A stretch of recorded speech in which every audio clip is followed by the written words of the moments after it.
back at it again, giving you what I say and know, and get it from what it shows. So I'm just doing my traditions, and giving it to you. Welcome to the show. The truth is the truth. Shit on the bullshit. When you think about it, the bullshit is just that bullshit.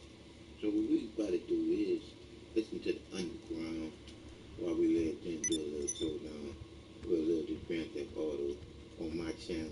The truth is the truth. Period. Fuck all the bullshit. Looks like we ain't in there with a whole bunch of people. We got a little bit of people. So I'm gonna start rolling on this. Let's go.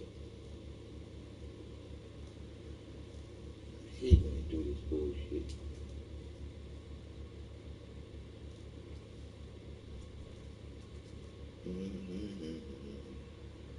But I don't let it discourage me. That's just how technology goes. Technology will never do what you want to do when you want to do it. Do it when they want to do it. But I still got this shit, and I'm gonna let y'all know I'm as straight as an arrow. I'm as straight as an arrow that's got a target that knows he's gonna hit it in the middle. So let me give you this here. Good. So let's go.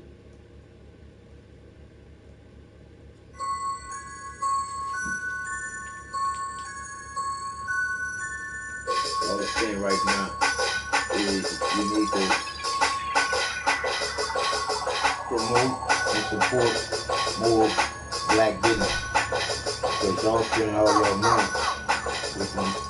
with other businesses, and those businesses don't have your business in mind. So they just taking your money and just being happy with it. And you ain't get nothing in return. But peace, family. Welcome to another episode of Underground Railroad Productions, UGR TV. This is your host, Brother Rich, and I'm in the building. Let me let the brother introduce himself. Go ahead, brother, because you they're in for one today. So go ahead. All right. Peace and greetings, family. My name is Sri Gano Grills from Galacticus.com. That's GALIGHTICUS, and I'm very privileged to be in front of you. Indeed, brother. We're going to have a great conversation today about, people were intrigued with the video I did with KT, when KT was talking about us having this potential, this untapped potential. So, me and Gano are going to go further and deeper into that. And we're going to be dealing with our DNA and how to tap into this dormant DNA that's in us that's not being used. So the brother got some events coming up that I want everybody to attend if they're able to. But definitely, we don't get busy today, Gator. So to start out with, what's going on with these events you got coming up? What's the purpose of these events you got? What's the purpose of what you want to present to the people? Okay. Well, the first thing that I want to say that a lot of what I'm doing started by me saluting my altar. And I got an overwhelming command by the ancestral kingdom to go out and share the things that they have taught to me. And the first time I got that command, it was about 3 years ago on Juneteenth. It was the day of the ancestor tribute in Coney Island. So I was giving offerings to my ancestor altar, and I got this huge torrent. It was a wave that came over me, and it kind of read like this: take a shower, go down to Coney Island right now, and talk to the people about us. And I questioned it. I said, "You guys kidding me?" And it was like, "No, we're not joking. We need to do that right now." So I say all of that to say this. The crux of what I do really is based upon helping people to unblock some of the limitations that they are in, helping people to bypass some of the struggles that they may be rife with. And a lot of it is commonsensical. A lot of it you might have mulled over in your mind. A lot of it has come from within. A lot of it you connect the dots and you put everything together, you come to the conclusion that you are not utilizing a lot of the forces that are surrounding you, or a lot of the things that are available to you. I don't know if that answers the question, or I kind of that off a little bit. I just wanted to be a little more in depth. Definitely. Okay. So with that being said, let's get into it. DNA. A lot of people think that from the time you are born, it's something that you can't change, and the science is forever changing. It's forever, it's becoming more and more advanced, and they're figuring out ways. First of all, they're saying that, I think last week they came out, they said there's a whole nother layer of DNA. The DNA is folded, and there's a whole nother layer that we could tap into. So it's very interesting times we live in. Information age, where so much stuff that wasn't available before is available now. What exactly is tapping into this DNA? How is this going to help us in 2016 and all the trials and tribulations people may have? They may look at this as, this is a little spooky, or this is just some science, or, this is pseudo, or this is, I don't know what some people may not fully understand it, but how is this going to benefit the average man and woman living in America in 2016, brother? Okay, that's an admirable question, and my best attempt to answer it would be, how is this kind of information that is considered by some to be pseudo-savant or spooky going to help people who are really ensconced in the struggle? Would be that, everything that we live, every struggle that you were in that is physical, every hour that you have to work on your job, every dollar that one might have to pay in child support, was caused by an invisible agreement or circumstance. The conditionality that people are living out in their physical, corporeal lives were caused on an unseen level by unseen forces. How is that? By people's behaviors, by people's patterns. So, one of the things that I like to offer people is I have something called Kundalini activation, where I turn on by sending energies into the base of the spine where the Kundalini is housed, to turn it on. Once it turns on, it takes about 3 different endowments that I have to send so that the Kundalini is gently awakened. Now, how this pertains to answering the question is that, let's say someone is walking around with, because let's also establish that we as human beings, black people, we have lived many times more than what our current life form would suggest. Our lifespan spills over into hundreds, if not thousands, of lifetimes. Each and every one of those lifetimes carries a certain signature that is still coalesced within the body. And it forms your phobias. It forms your dislikes. It forms your affinities with certain people, certain things, and certain events, and even ley lines on the planet. So when those things are brought to the surface, they are able to inform what you're going to do next. A lot of people need to be cut away from some of the phobias that they've been walking around with for thousands or hundreds of years. This is a real occurrence. It's a real thing. I've given people Kundalini, Reiki. I've activated people's Kundalinis, and I've seen people change and transform into someone that is not blocked by some of the things that they've been walking around with for many different lifetimes. And the proof is really in the trajectory that takes place after the person is initiated. So when someone is willing to take this endowment of energy and apply it towards their life, their physical struggles are going to attenuate. They're going to minimize, if not altogether disappears. It really depends on how much someone is willing to work on themselves. And the analogy goes like this.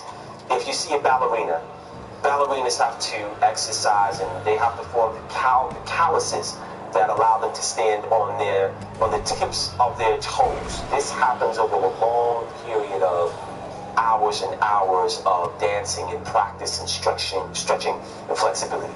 At a certain point, they'll be able to stand, put all of their weight on their big toe and spin and do 360 turns. The evidence of the proof of what they put into it is empirical on how they present their abilities. To make a long story short, when someone works on themselves spiritually, their lives show the indicator of that work. Spirituality, accepting divine energies within the body, working on yourself spiritually through different practices that are structured will make one's life better and better and better.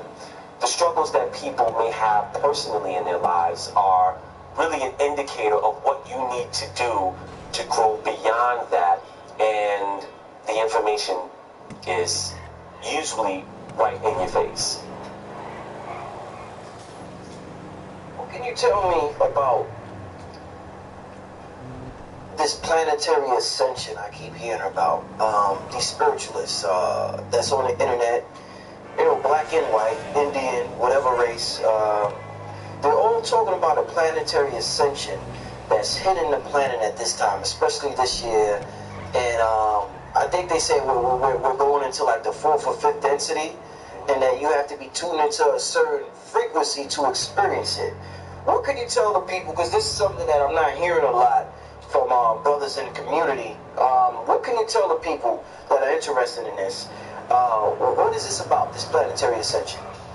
Planetary ascension really means that there is an aspect of the planet that needs to be cured from chattel slavery, Holocaust, the transatlantic slave trade, the Holocaust of the North American Indian. There have been so many different events that have happened across the tapestry of our world. It has caused a spiritual backlog that impedes the planet, which is a living organism that has feeling and thought and also an agenda. Her as a planet, some people call it Gaia, some people call her Pachamama, some people call it Ea, Arda, Terrestis, or Earth. And her agenda is to ascend from, and basically heal from all of the woes that she has seen since her existence. There have been 3 major floods, there have been atomic bombs, there have been all kinds of things that she is still reeling from. Even the BP oil spill that happened a few years ago, the Fukushima fallout actually was something that has distressed this planet. So ascension is an event that will happen when the collective of the people on the planet shift gears in their consciousness and become unified. Unified thought is when the 100-monkey syndrome, for lack of a better term, takes place. When everybody automatically knows that, okay, you are my brother and I'm going to treat you as such. When starvation stops, when lies, deceit, and all kinds of things that we basically celebrate through our entertainment become a thing of the past. So ascension means a planet that is in a 3rd density, which is the lowest form of feeling that there is, because people still do things on this planet that abhor higher sentient life forms. We're still drowning in those things. We still have war on this planet. So when all of those things fall away and it becomes a distant memory for someone to even think about punching someone in the face, then we will have shifted gears in our awareness, and we will have arrived at something called the 4th density, which is an octave above this one, where those kind of struggles really don't exist nearly as much as they do here. There was a planet in our solar system called Vulcan. It's about 350,000 years ago. And it was the first planet in our solar system to reach ascension. And the moment that every being on that planet, which were human, once they all ascended, they instantly became gods. Gods are beings that use 100% of all of their power and their potential. We can't really fathom how powerful the gods are because we are still wrapped within our limitations. But gods are able to think something and instantly manifest it. A creator God can create an entire solar system by thought. A creator God can also take incubating souls that are inside of the place. Let's say the Areala Borealis, which is a place where there are lots of souls waiting to come into embodiment on Earth. A creator God can tap into that bank and cause about 100 souls to be born on Earth. That will make a drastic change for the better. And a lot of the children that have been born here, the psychic kids, the crystal kids, the rainbow kids, have come from that region, and they have abilities that you wouldn't believe.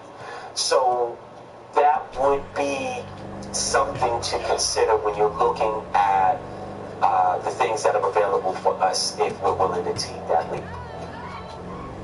Very interesting. Wow. In terms of when you talked earlier about us living many lifetimes down here, you said possibly thousands, right? Yes. And you also mentioned praying to our ancestors. The question I think of is, usually when a person thinks about their ancestor, they think about someone outside of them. Like, you know, if my grandmother was a separate entity from me, or my mother was a separate entity.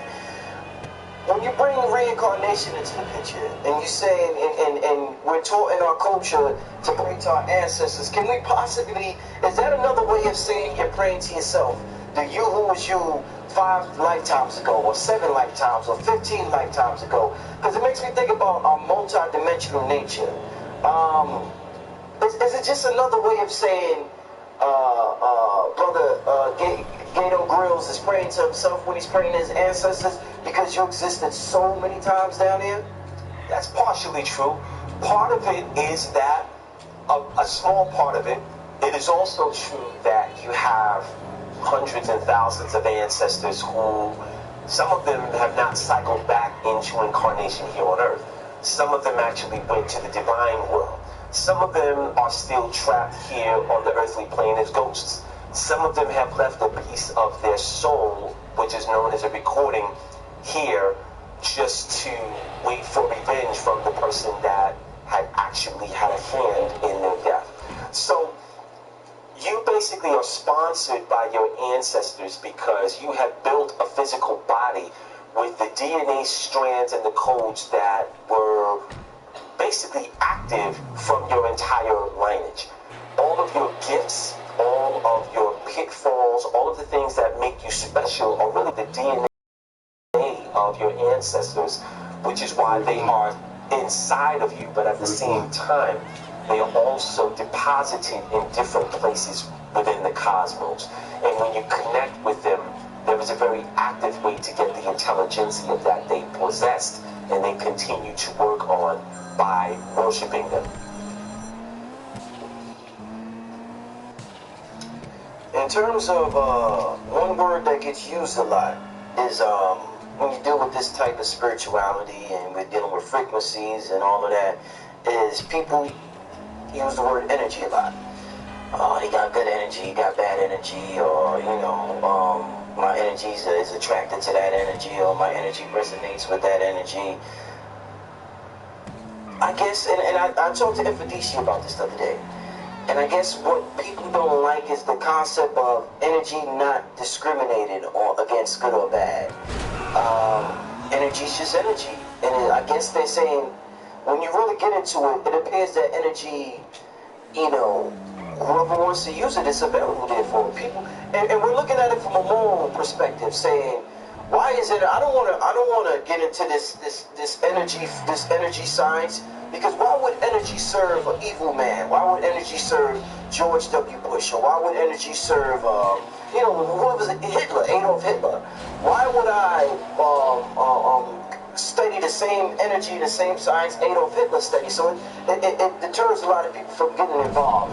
Could you explain to me and talk to us about this concept of energy not discriminated against good? Because we like to call it black magic and white magic. That's what I was told when I was young. There's black magic and white magic. Then when I got older, people said it's just magic. It just depends on the person using it. But at the end of the day, Black magic is the same as white. Just depends on that vehicle using it can call it black or could call it white. They could call it green or they could call it whatever. But talk to us about energy in it. Is it moral? Is it good? Is it bad? Or is it doesn't have morality? Please talk to us about that. Okay. Well, energy is the fluidity of creation. The creator has created something that is so powerful that for the people who are able to take energy and transform it, they can turn it into whatever they wish, whatever they intend to use it for. So if you say it's fire, you take a fire and you light the fire. Is the fire good or is the fire evil? Then it is none of the above. What you do with the fire determines what the fire becomes. And that really is to the arbitrator, like you said. So the energies, there are so many kinds of energies. Some energies are perverted and twisted. Other energies are purified, magnified, and quantum leaped. And it really depends on what it is that you would like to do. So black magic really isn't the same as white magic, because black magic, and we're not talking about melanin, so I constantly have to make that clear when I say black. I'm referring to the nature and the polarity of degradation, degenerative forces, decay, confusion, and chaos. Unfortunately, that's synonymous with black magic. When you use magic to hurt someone, to kill someone, you want to send a death ray to someone, that's looked at as black magic. Some people call it obia, wicketry, voodoo, whatever it is. It's still the same connotation. But then you have people that basically pray for other people that are healing, people that basically offer heka'u, or divine utterance, or words of power. This is something that will enhance the life force of the person that it is directed to. So there's a responsibility that comes with people that utilize this energy. And the energy is able to do some things. I've seen some very, very powerful miracles. There was a lady that was in Oakland, California. Her name was Karen Anker. You might have heard the story. When I was in Egypt, which is about, I don't know how many miles away, so I don't want to incriminate myself, but she asked me to send her some energy. And I would say Oakland to Egypt is a good ways away from each other. So I went into meditation. I directed her a very conscious thought form that ended up on her knee in the shape of an ankh.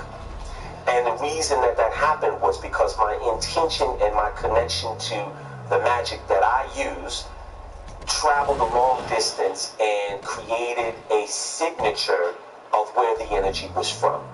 There are other people that basically maybe gossip or say negative things about people. That's also a lower form of chaos that some people may say is juju.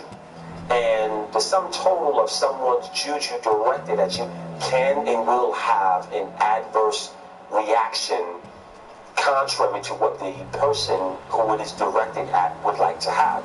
So it's important. Now we talk about spiritual protection. A lot of people don't walk around with spiritual protection because they think these energies or these forces are not real, and that's not the case. I bring up somebody like Kimbo Slice. Kimbo Slice was somebody who was an amazing pugilist. He boxed very well, and I went into meditation and I was told very clearly that he was someone that was killed because he beat up a few people that actually did work with black magic. And Kimbo didn't have any type of spiritual protection. So if you get 3 or 4 people sending you these energies, it's enough basically to take you out. And it's inherent upon anyone that knows about these forces to blanket themselves and make sure that they're protected from all of these things. But the energies are very real. Got this book here. I want to ask you a question. Based on something I read in the book, it made me think about things going on right now in society. The name of the book is The DNA Field and the Law of Resonance. I'm trying to read this fast. It's talking about how this section is human feelings affect the formation of DNA. the results of a research study prove that DNA changes its form based on the feelings emitted by the researchers of the study. For example, when the researchers felt approval, love, or drunkenness, the DNA responded with relaxation. The DNA strings opened up, which means they became longer. In contrast, when the researchers felt frustration, anxiety, anger, or stress, the DNA strings became shorter and shut off many of its codes. Shut off its DNA codes, wow. In other words, the DNA reacted to negative feelings by pulling itself together. Now, we can understand why negative feelings simply shut us off from the outside world. When we are angry or in a bad mood, we feel isolated and cut off from the flow of life, and the reality is we are in fact cut off. However, we cut ourselves off. Alright, with that being said, about the feelings in the DNA, the connection between feelings and DNA, it makes me think part of the purpose of my channel is there's a group of people in this country that have gone through something unique. We call those people black people. These people that we call black people, myself, yourself, that has a certain hue, melanin hue to them, very frustrated by what they see on television. There's not a lot of positivity on television. At all. You walk out in the street, there's not a lot of positivity out there, depending on where you live. Everything is negative. So when I read this, I say to myself, you could be the only wow, are we positive. cutting ourselves off from access to DNA by the way we feel from society? So not only is it's affecting us on many levels that we aren't even aware of. So part of the goal of talking to a brother like you who deals with the invisible realm is to show these people that we call black people, including me and you, the importance of being on a certain frequency to open up your DNA, to tap into these potentials. So how you personally, how can you talk to people listening, everything they're going through? Oh man, I mean, it's deep. How can they tap into this love frequency, brother, in a world that appears to be filled with hate for them? How are they going to tap into this love frequency, brother? That's a really good question, and my best earnest attempt to answer it would be like this. We have been, and I mean our people, black people, melanin people, we've gone through some things that are debaucherous and heinous and blasphemous, to say the least. When someone first comes across higher knowledge, or they come across what really happened to them on a academic collegiate level, on a scholarship level, and they learn about their greatness, and then they look at the condition that they live in, and then they look around at their circumstances. You know, there's a contradiction, and there also is an anger that comes from deep within the recesses of our people that needs to be addressed. A lot of people say that a lot of these movies that are coming out, you know, 12 Years a Slave and Roots and the Book of Negroes, you name it, all of these different edicts that we live that happen anywhere from the 1400s to the 1800s, there's a good reason why those things are coming out. And they're coming out because the ancestors that lived through the horror of what those indiscriminate stories, unceremonious stories were, they need to have a voice. They need to have a circumvent. So what they do is they go into the hearts and they lower down to the end of people who are sensitive enough to write their story into a script. Hollywood will put it out, and there's a litany and a cosmogony of souls that need to have that kind of vindication.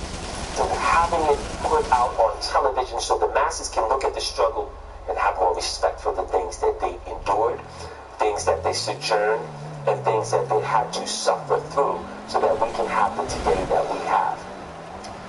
When enough of us diasporically have received those codes that the ancestors are giving through these shows, through these movies, and some of these plays that are out here, they will rest at peace. They will go into the spirit world, rest, recycle, and if they feel like coming back here to a different world that they affected, they will do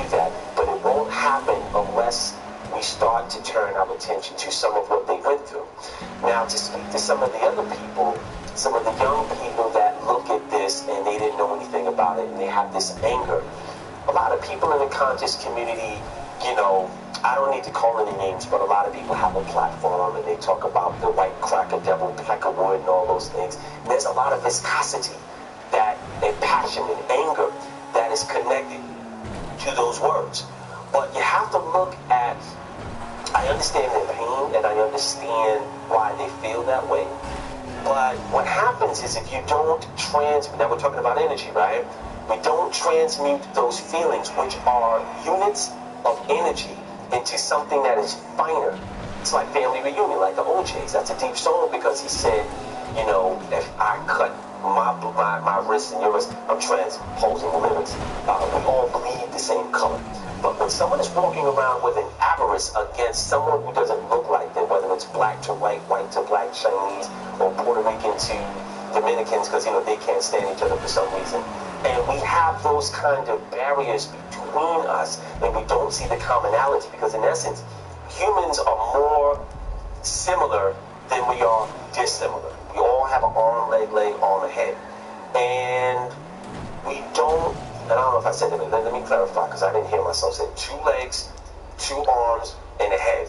We all have that. Some of us are amputees, but most of us have that. So what makes us similar is a lot more abundant. So it's inherent on people that whatever feelings that you have of anger that are attributed to the past, the work is really on you, like Yama Van Zandt says. You have to do your own work to transmute that energy into something greater so it doesn't hold you back. Shut down your telomeres, which are the genes that basically elongate your lifespan here on Earth with quality. The demigods that came have actually cut the telomeres off, which is the reason why we die at 125. The people that live beyond 125 become mythic, and it's like, there's no way that those people could have lived. But there are ways that if you get your telomeres to continue to oscillate, you can live forever. And Simeon Toku was a version of that, as were many other people whose names we probably will never know.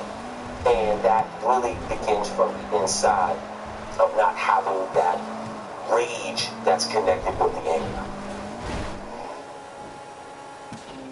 Considering, you know, on the topic of the melanated experience in this lifetime, and thinking about the theme of reincarnation, you know, reincarnating down here, why do you think we chose to go through this experience personally? Yourself, myself, incarnate down here, this color, just everything we've had experienced in our life. Why do you think we chose this as a soul? The best analogy that I could give to that is I think we were all kids at one time. And there was a time where, and I think everyone can relate to this, where we might have wanted to do something that our parents did not want us to do. We might have wanted to go to a party that our parents knew there was not going to be a lot of good there. There might have been weed, there might have been, you know, irresponsible sex. There might have been some things that they did not want us to partake in. And some of us snuck out of the house and went to their party. Some of us really wore our parents down by being unrelenting in our request to go. But the analogy goes like this. We once were in a state of totality, eternal perfection. And that was not enough for our sensibility. We knew everything that there was to know, except what it was like not to be perfect. This is caused that desire to want to know what it's like to be separated from the power of our Creator, caused us to make certain decisions at the constant asking of our Creator to please let us have an experience that you will not be part of, so that we can make our way back to you. The Creator questioned us about this, and we remained obstinate and recalcitrant to the point where we created a cut-off reality that we now live in. And the Creator has been very beneficent about giving us lots of avenues and boulevards to find our way back home.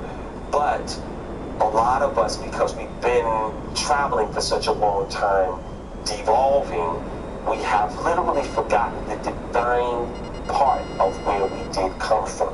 What's interesting is the soul that is inside of your body is a divine vessel that has to separate from the body every single night and go back to the part of you that did not leave home, dock onto the spirit, and give a report as to the sum total of what you're doing every day on earth. The spirit part of you, which would literally be the creator, makes the determinate decision to download more energy to give you more of what you'd like to experience here on earth. The soul comes back into the body, and this is basically what creates your reality. The creativity as a soul, is it possible to in you, is let's say incarnate you to do what you different do. races, Motivation. like, be part of this? You know, they say race is an invention, but let's say your physical vessel right now, heavily melanated brother. Is it possible for you in 2 lifetimes from now to be blonde hair, blue eyes? You know, is that possible? I'll go you one better. Not only is it possible, but it's an actual fact that most of us have been every race. We've been transgender, we've been animals, we've been all of these things. And a lot of the people, I want to say this, and it's made anger some people, but a lot of people who are quote unquote in certain communities were once the oppressor. What do I mean when I say that? If you look at a lot of the lore that's associated with some of the things that black people went through, like being lynched from trees, having our head stomped on a curb and opened up like a coconut. A lot of the perpetuators of those events have incarnated as black men and women today. And they still have that racial hatred to the same people that they transgressed upon to this day. And that's a very real thing. And what you hate, you become. So it's important for people to really look at the things that they don't like, look at the hatred that they have, ask where it's coming from, and work to dissolve it out of their apparatus.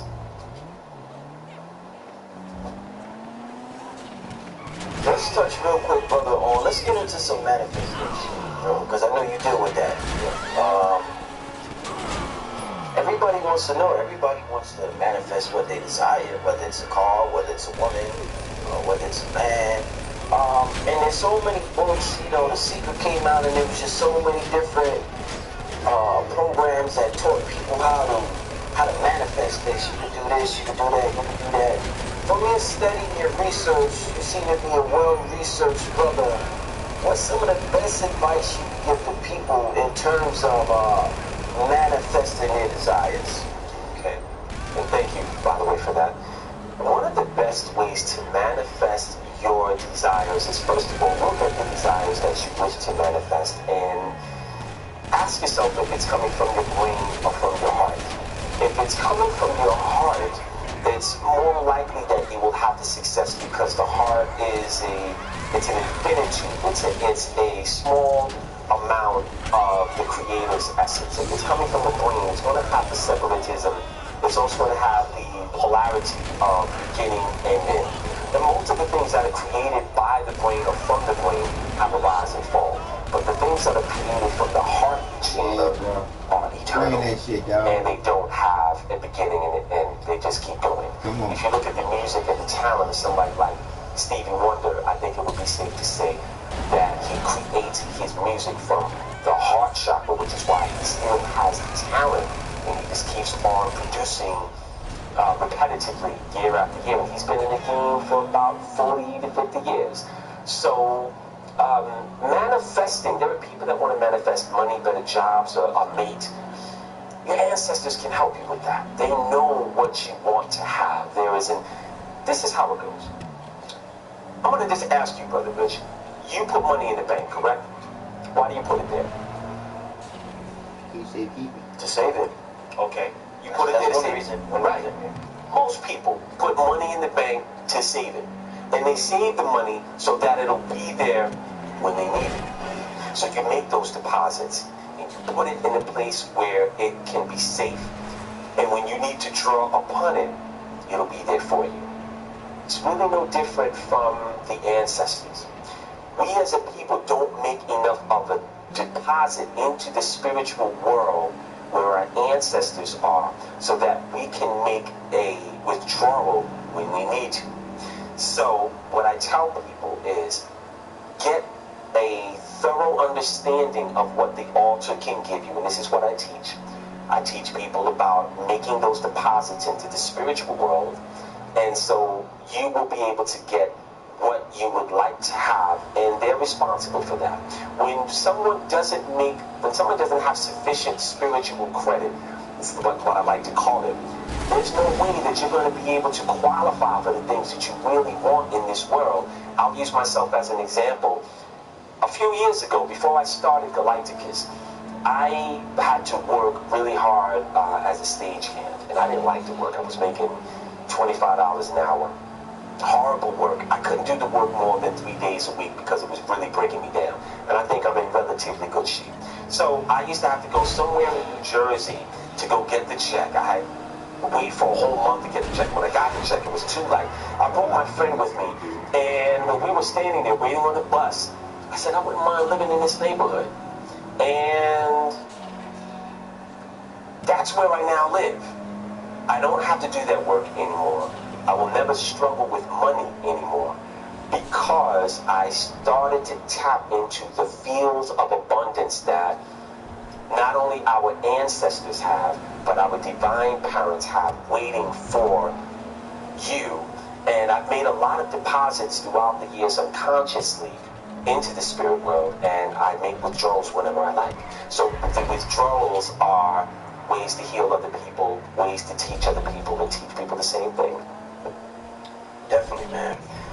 Before we wrap it up, I want to introduce Joel Benjamin. He's been on the program a couple of times, and he got a couple of questions for you. This is the brother. He works at Nicholas, and this is the spot we at right now. So whoever's in Brooklyn, come down to Nicholas, Brooklyn, and come get your cultural needs on or whatever.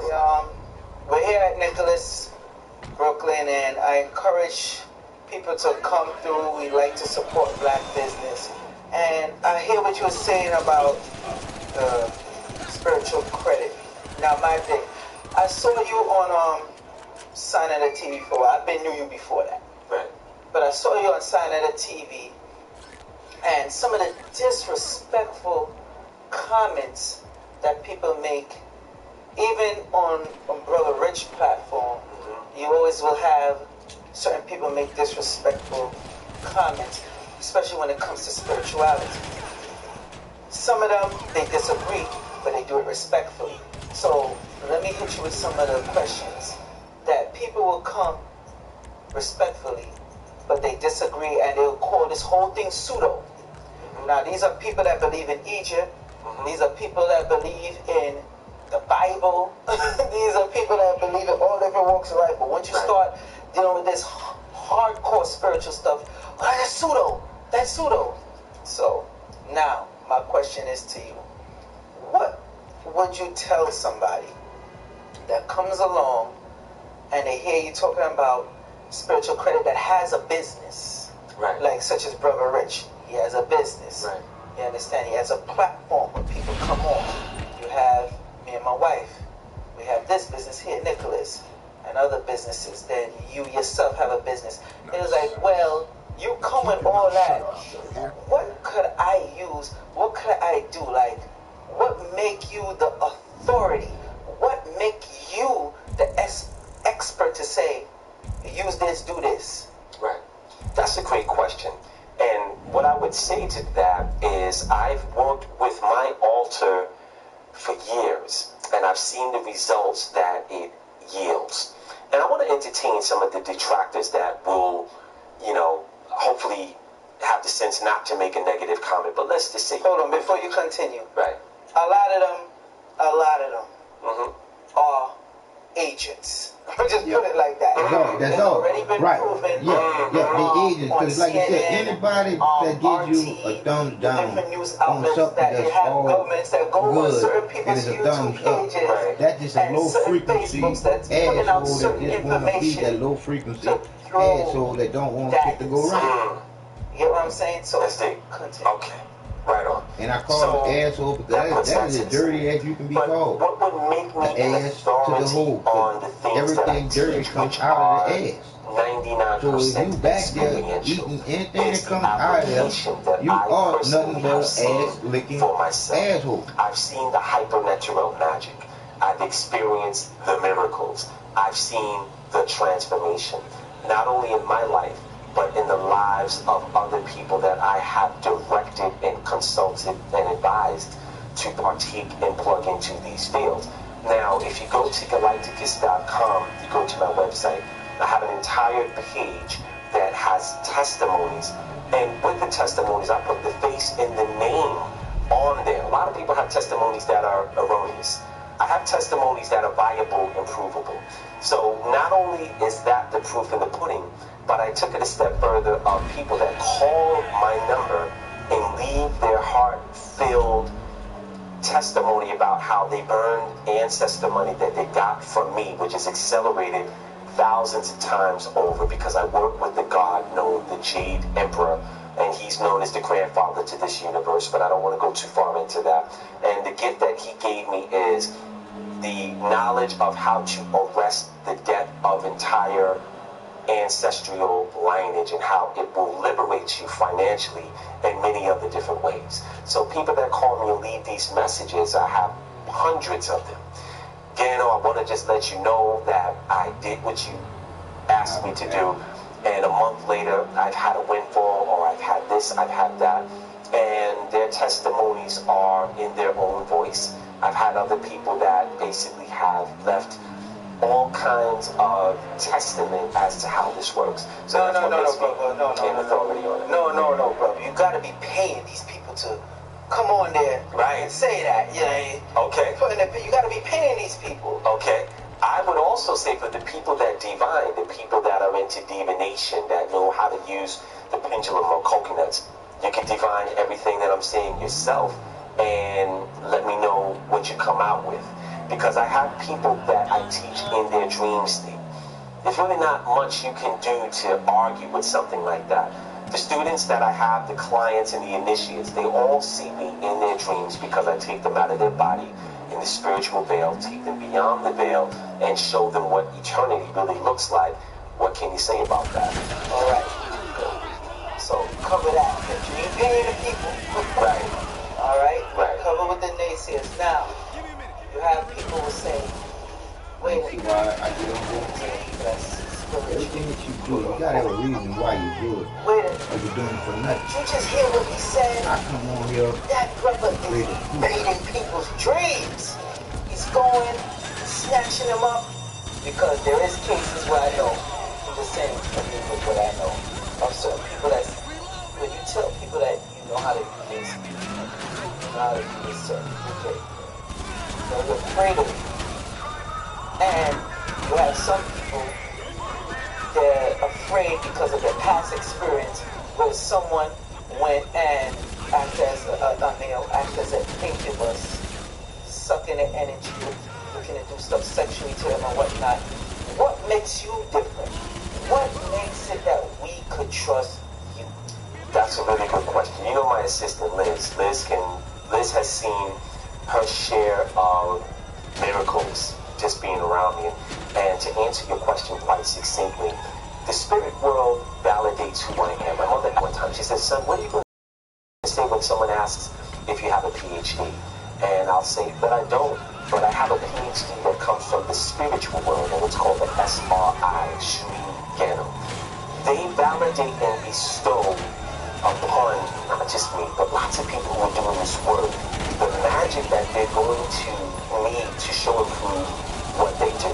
The energy doesn't belong to me, it just comes through me because I'm faithful and I'm a servant to everyone that wants to have this. So to answer the question,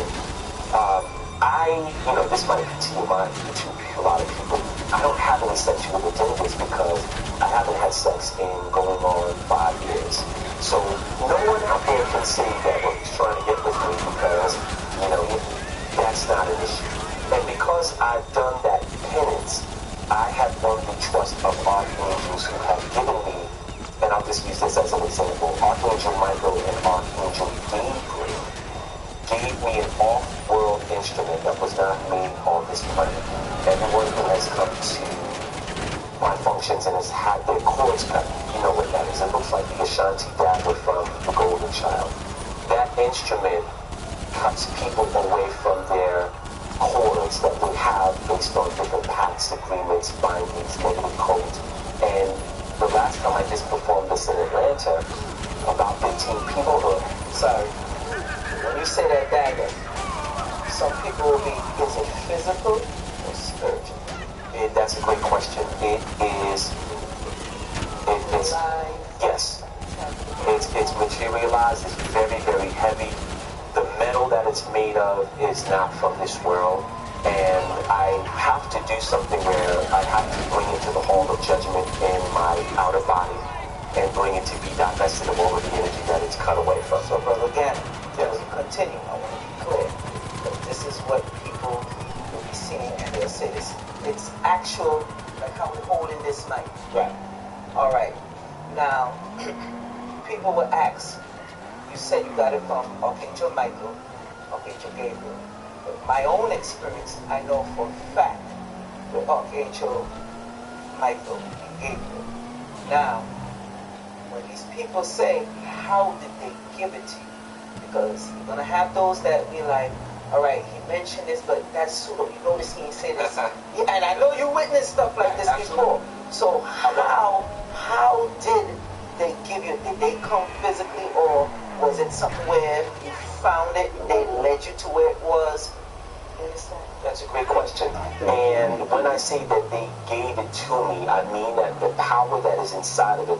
By the way, it's not just them. There was a god named Lord Ganesh, and there was another goddess named, and I say God, Lakshmi, right? We'll get into it. I was in San Francisco, and I went into the store, and I saw a shrine of Lord Ganesh and Lakshmi, and I prostrated, and I left a sizable offering. Whenever I see their shrines, I do that because they are parts of me. And when I was leaving the store, I was led to this instrument, and I looked at it, and I couldn't take my eyes off of it. And I started hearing in my head, get it, get it, get it, get it, get it. And I asked the guy, I said, the guy that ran the store, I said, what is that? He says, I don't know. So I said, okay, well, how much is it? He said it was pretty expensive. And I said, well, could you I'd like to know what that is, because I'm getting a very powerful prompt to obtain that. So he called the owner, and the owner said, yeah, we don't know what that is. It's been here for a while, and nobody knows how it got here. So I said, okay, I bought it. And when I went to Las Vegas the next day, I went down to the hotel, and I was eating breakfast, and I felt this energy, this, best I could say is electricity entering from my crown chakra. And I started crying. And then I started weeping. It was about 20 minutes. And I was embarrassed. People were looking at me as I'm there trying to cover my tears. And when I went back to my room, I went into meditation, and I asked, okay, can you guys tell me what that was? And they said that was the current that you're going to need to cut people away from their limitations. And part of that current is in the instrument that you just got from San Francisco. And I said, okay. And lo and behold, every time I've used it, which has only been twice in a group setting, it does have a very powerful celestial effect of ridding people from their cords that they've been carrying around for a very long time. And it causes people, there were a couple of people in Atlanta that had to leave the room, and they were in the bathroom just weeping and some of them for days. I was getting phone calls saying, Gano, I don't know what that was, but I feel so free, and I just can't stop crying because I feel this weight lifted off of me, and I can't stop crying. So what I was told was, this is what we wanted to do, and in order for you to be successful in this is why you haven't had sex in over 4 years, because you don't have any attachments or sexual cords or cordings or agreements or pacts or anything holding you back. You wouldn't be able to do this if you were having sex with anyone. Okay, now, you're telling your personal experience. That's what I like, because a lot of people don't understand when you're dealing with spiritual stuff. A lot of it is your personal experience. Then you got those that say, well, what works for you ain't gonna work for me. That's why you have different stuff that you use. So we already established that. Now, some people ain't trying to hear that. Oh, Not having sex, yeah. sex, Gano? Yeah, they ain't trying to hear that. Gano, 5 years? Really? Gano. Does that ties into Genghis Khan? If I'm not mistaken, Genghis Khan, they let him know, yeah, yo, no sex. And he's like, I ain't trying to hear that. And when you hear different conquerors' stories of different people, where they're like, okay, 16 for sex. But then you have other people that will have sex, no problem, and is still able to do the same work. So people is like, oh, it's a mind game. But I want, I already know, but I want it coming from you to the people. How do you decipher it? Because they'll look and say, well, you bugging. You won't tell me I can't have sex. That's some cultism shit. And then you'll have other people that will hear, oh, yeah, some old Catholic priest. Hello, this is Lifestyle That's some Management. How can I help like you? some old Catholic priest-ish. The aircraft is Then you waiting got for you those at our on the nearest next hand that will airfield. say, We trust you'll be happy, oh, sir. you gotta have, you're not supposed to be doing that while having sex. That's some old freaking European sex Wicca stuff. Mm-hmm. Right? So you see the diverseness in it, so could you move into that? Well, you know, there are people that use sex to manifest tantrically, and that's a real viable way to join the unification of your energy through divine circumstance, and that works. I never said that anybody couldn't have sex. I don't know where you got that from. I just said me personally, in order. That's what people hear you. That's automatically when they come. Okay. In order for me to do what I am now doing to the degree of the success that I've been having, it's mandated that, or it was, that I just happen not to have sex. And it's not directed. I never would have made the agreement if I knew about it from the beginning. So certain things, you know, I looked at my life and I said, hey, I haven't had sex in 6 months. Then it was a year, then it was 2 years. I said, okay, and to be honest with you, I was afraid to really look at why that was happening until one day Archangel Michael, through meditation, explained that this is why you have not been having it, because we need you to do a lot more of the work. So the archangels give assignments to certain people so that they can be effective in helping, in what Brother Rich and I were talking about before, helping the earth to distress from some of the energetic backlog that exists, because these backlogs are real, and this is another reason for the proliferation of the movies that we see that give a voice to our ancestors. So it's necessary for, like I said, there are many light workers out there that have made a very unique agreement so that they can wield the power of the celestial kingdoms and the divine kingdoms, and it's a real thing. Okay, so now we understand, for the people out there that's watching, hopefully they should get it by now. It's a real thing. Now, go back to certain naysayers, not the real disrespectful ones, talking about the ones that know about this, and they say, Gano, that's the work of the devil. Say you run into a Hebrew Israelite. Right. Not all Hebrew Israelites are the same. A lot of them will do the spiritual stuff, and a lot of them will be like, nah, although they deal with the Bible and whatnot. And you know what I'm talking about, because I show you encounter. What's your answer to those that say, that's devil work? That's work that you're talking about, that you're dealing with, that's not of God. And if you say you are talking to angels, Not of the Creator. Stop saying the God shit. how do you, not just in like Christian, Muslim, how do you counter somebody as Christian, Muslim, Hebrew, and I'm not talking about religious, I'm talking about spiritual, and they know about this spiritual stuff, but they feel that's negative work. How do you prove to them that it's not? Well, one of the things that I understand is that I'm not here to really win anyone over. What I do my best to show people the proof. It's almost like the movie 9/11, Fahrenheit 9/11 that Michael Moore did, which I thought was brilliant. He never once said anywhere in the movie that XYZ was responsible for the event that the world knows is 9/11. What he did do was artfully give you all of the data, the facts, which really was tantamount to him taking you by the hand, leading you up to this, and saying, what color is this? And then you would have to say it's like a cobalt blue or a slate blue. And if you could walk away from him bringing you up to this and say that this is red, then there's something wrong with your vision.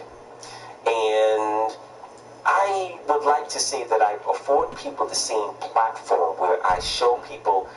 I'll give you an example. I just put a video up today, and it's called 3 Killer Sayings.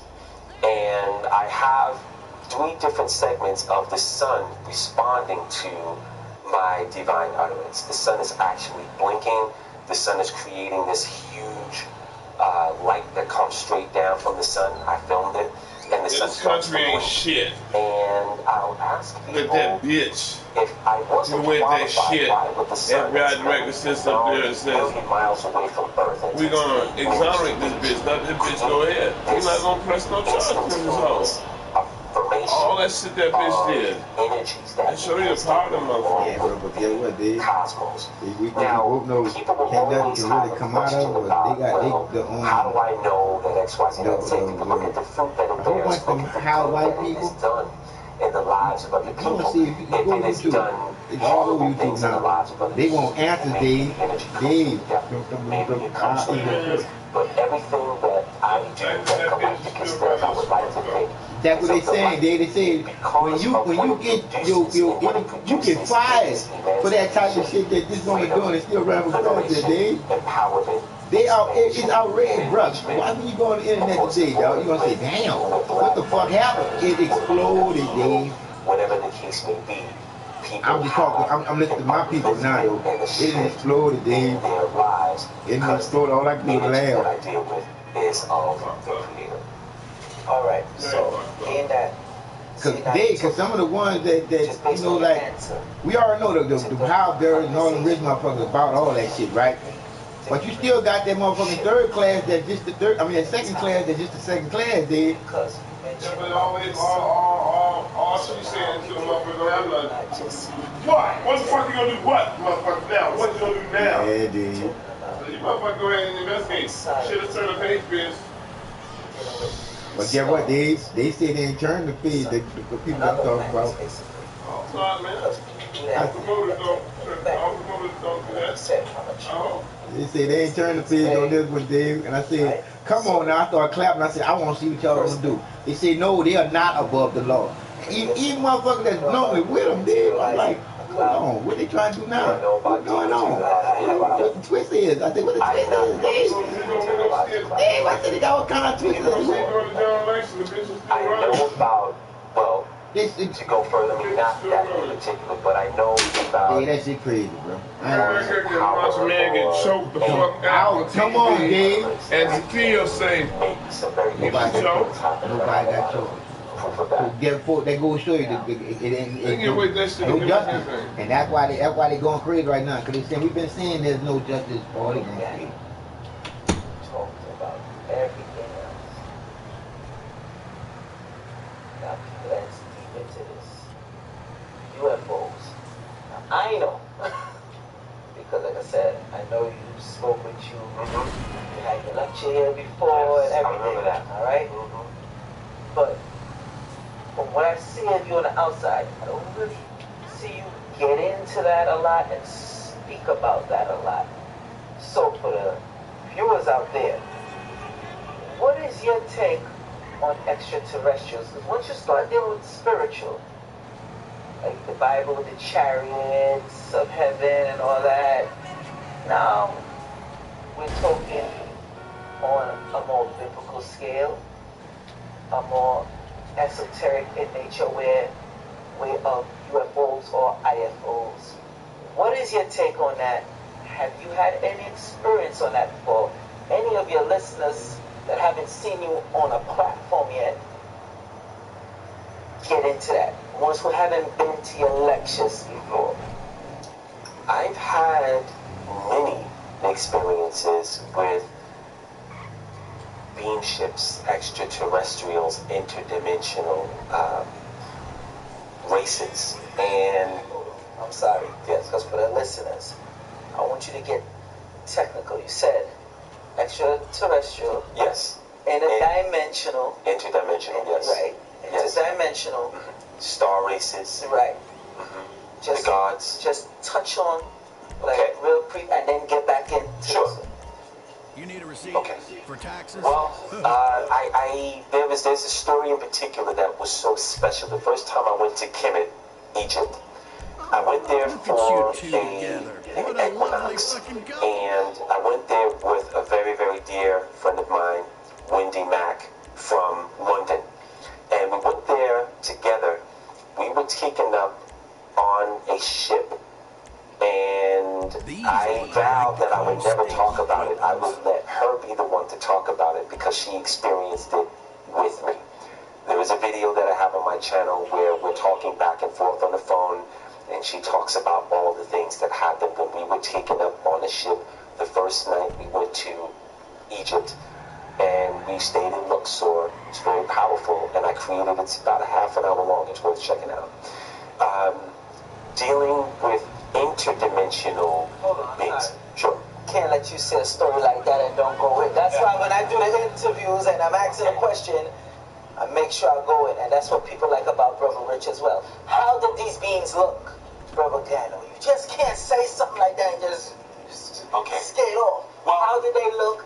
What were you doing? What you and this lady was doing? Right. When they scooped you up? Unfortunately, that's the reason why I said, because she shared it with me, I made a promise to her that I would either refer people to the video and allow her to talk about it, and you can hear her voice and you can hear all of the things, because she basically broke it down very well, and I have to honor that promise.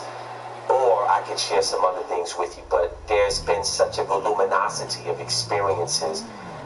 You know, I don't know if a lot of people believe it. Even when I was here and I did my multi-dimensional workshop at the time, that grew into another thing. I talked about some of the beings that I work with, which are the Pleiadians. The Pleiadians are a very ancient version, and they had hand in seeding life on our planet, as did a lot of other star races, and they have children on this planet. And a lot of the people that speak German is an ancient Pleiadian language. There are a lot of things that you would not be able to get. Talking about a Caucasian race now, a Caucasian looking race. Now, I'm going to counter that. There are black people that are Pleiadian. There are many black people, and it's in Pleiadian, unfortunately, because of Barbara Ann Cloud and some of the other people.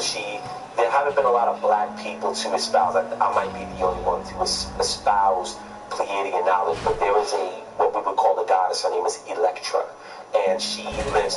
Yes, her name is Electra, and she comes from a planet called Ira, which is in that constellation. The Pleiadians are known as seven sisters, and they're run by a god named Atlan.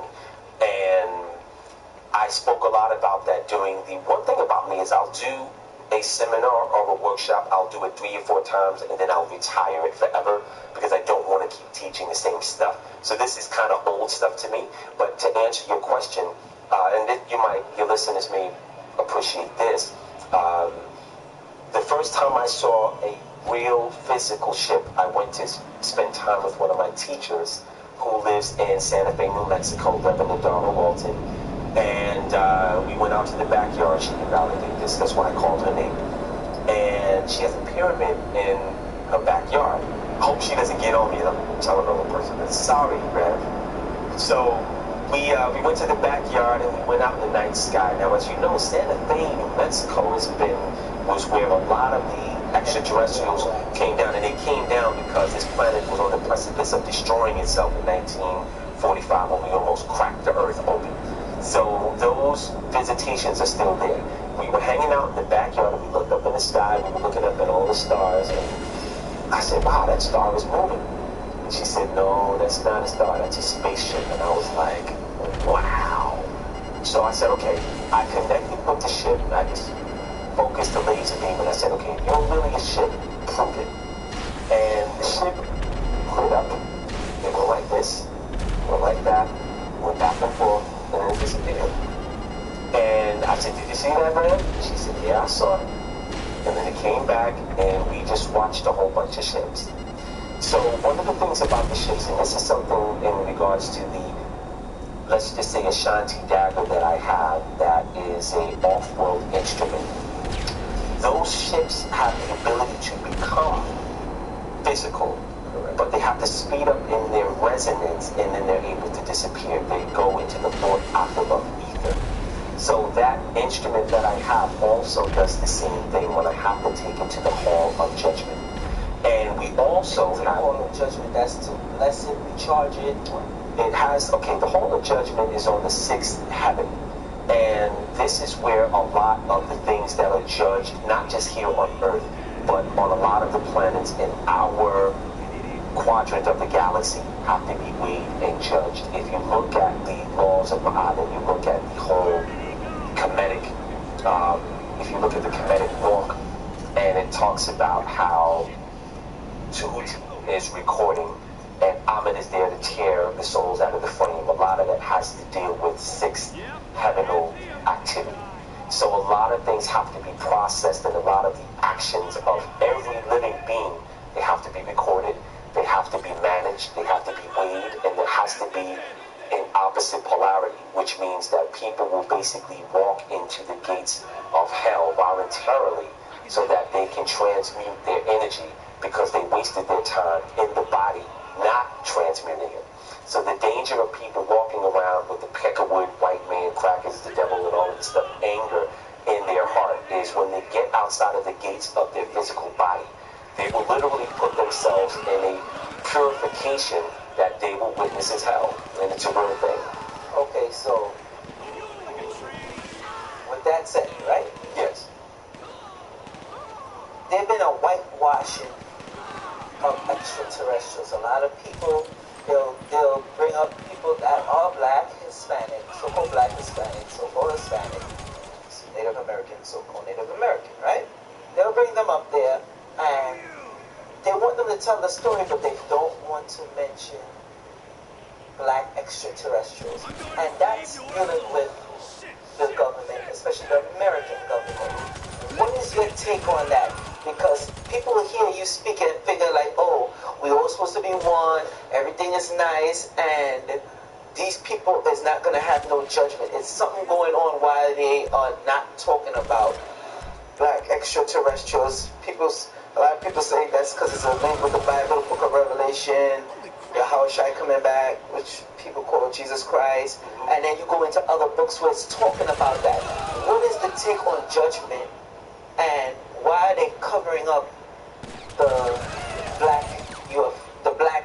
species of aliens, if you want to say? Well, if you look at, and that's a great question, they're covering up for the same reason why they defaced a lot of our antiquitous statues. You know, the first dynasty or the pre-dynastic rulers of Kemet were black, and the evidence is empirical when you look at how they tried to erase the lips and the noses and get rid of those features. So that same agenda is propagated. Whereas if you look at even the Syrians who come from Sirius, they are probably, you see that black, they're probably darker than that, and they have 2 hearts in their chest.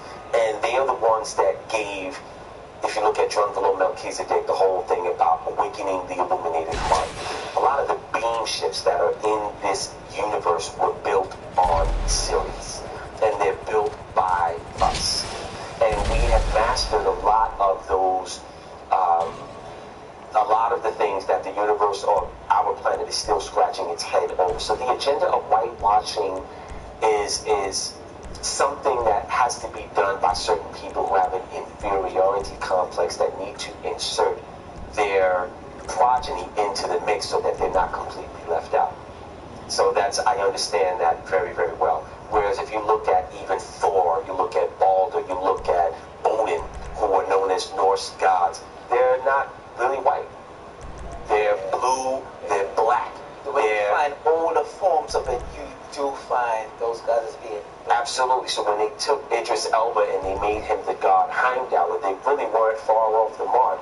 And that entire pantheon is a different kind of melanin, and it's us. So it's not something to be shocked at. All right. So,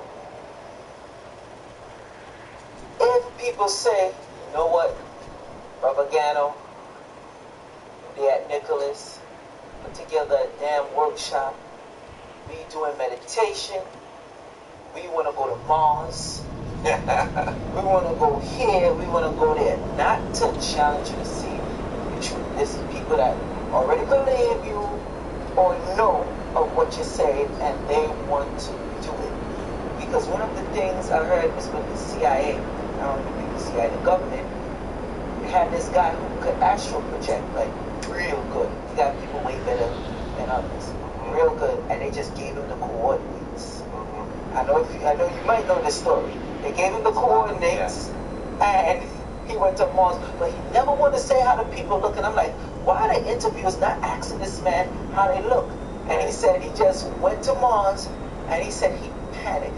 He said because he realized they could see him. They're accustomed doing it, going to places the people can't see him. He said when he went there, he didn't know he was on Mars at first until he really looked around. He's a Caucasian guy, and he said he got out of there so fast. And when he got out, the other Caucasian dude that told him that ended up giving him a job, that was testing him. When he was like, yeah, that's right. They're people on Mars. Well, so, not only that, but you have to realize that a lot of these people will not have a platform available to them if they let people know that there are melanated people on Mars. Even if you go to Zechariah Sitchin, he talks about the Igigi. The Igigi are known as some of the Martians that were there in physical form that got tired of mining for gold, and they said, we're tired of this. So the human race was created basically to do their job, and, you know, Earthlings are primarily Martians, and we are also, or were created as a slave race, and a lot of these beings were black. So if you look at a lot of Mesopotamian, if you look at a lot of the artifacts that are right there in Turkey and in Iraq or Uruk, a lot of the government in 2003 rushed in to take a lot of these artifacts, and they look a lot like us. Their hair is a little different, and their beards go like this. They're melanated people. Do that have any correlations with the Bible, Quran, or certain holy books? Like, how do you speak to somebody that deal with the Bible and say, yeah, I know the chariots are really IFOs, identified flying objects, or UFO, unidentified flying objects? Like, what is your stance to telling them, you know what, you are right? And how does it correlate with the Bible? Could you just give one thing before we wrap it up? Most of what is in the Bible has been borrowed from something that is far older, and that would be called the Epic of Gilgamesh. Gilgamesh was a man that you can still see statues of him to this day. He was saying like he was like a lion. He was a giant. He was half god, half man. That's known to be as a demigod. He was melanated. He was trying to figure out why he was so powerful and why he lived so long. There was a time on earth where the gods or the demigods walked amongst man, and we knew them to be our creators. Today, a lot of them left here because we were perverting their presence and we were worshiping them. And a lot of them didn't want to be worshipped. A lot of them, there's something in the human default program that makes one want to worship something that's inferior. If you doubt that, all you have to do is go on Instagram and look at all of the women that look like goddesses, and men want to worship them. That is true. Women want to worship the Mandingo or certain strippers, and they will give everything that they have. That is a fault in the character and the trait of the human genome that has to be corrected. So that's something that turned the gods off, some of them, and they left to go to different places so that they didn't have to deal with that impediment. So a lot of what's in the Bible is talking about some of those demigods and what they had to go through. Okay, so I want to just say lastly, and I want to start off with, on Sunday, August the 21st, I am doing the first annual Galacticus Presents a World Peace event. Our world is not focusing on having world peace. This is something that's going to be happening. It starts at 11 a.m. It will go to 5 p.m. There are a lot of people that need prayer, healing. There are a lot of people that need to have a divine touch. And everybody that I've initiated throughout the years that has Kundalini activation, Kundalini Reiki, I would invite you to come. We're going to set up stations, and we're going to lay hands on people, and we're going to show people how divinity works. And that's going to be a free event right there on 86th Street, West 86th Street in the Central Park exit. And we want everybody to come. It's a family environment. It's a children-free environment. We'll be there for a few hours. We're going to have a great time. I also would like to invite people to the Divine World Seminar that will be happening in Los Angeles. It will be happening on August the 14th. And the information is on Galacticus.com. The day before, which is August the 13th, I will be activating more people's Kundalini that want to sign up for that. And Hypernatural Magic will be happening October the 16th in Lincoln Harbor in New Jersey. And I will only do that one time. Hypernatural Magic will be where I actually show you how to rewrite the codes of your own matrix and create all kinds of magic in your life. It's the sum total of some of the things that I've learned from the gods and the angels themselves. And all of that information is on Galacticus.com. So these are 5 events that I wanted to talk about today. In essence, and in Rapture, I would say that it's up to the human to accept the upgrades. The same way that when people play video games, they're always looking for the cheat codes or the upgrade or the extra lives. I am affording people that opportunity. And when the gods see that you are taking advantage of the technology that they make available, they are more inclined to work with you. And that's what Galacticus is all about for people that are ready to take that quantum leap in their apparatus, in their knowledge, and in their enlightenment.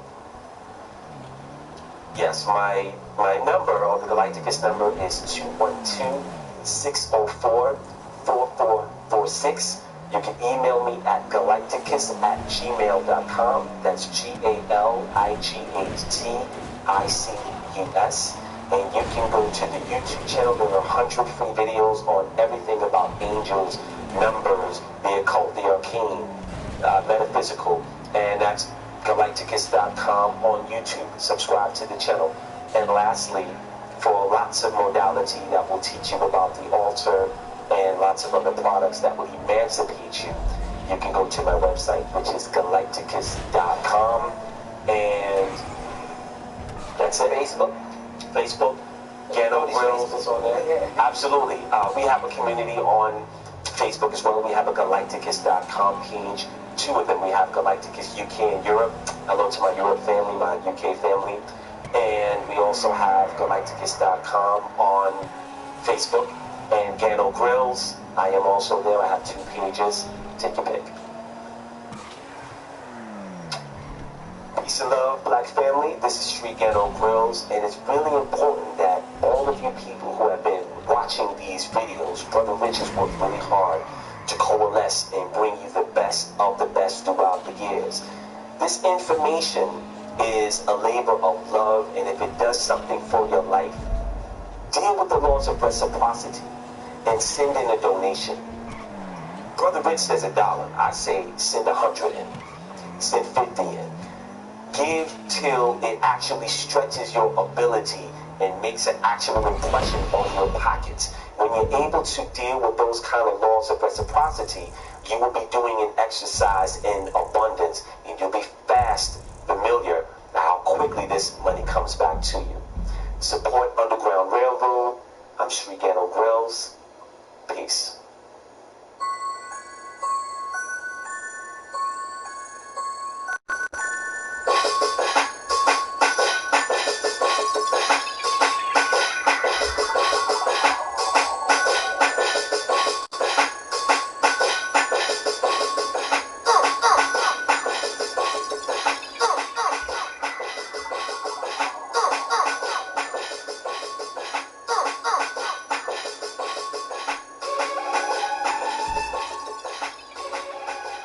promote black businesses.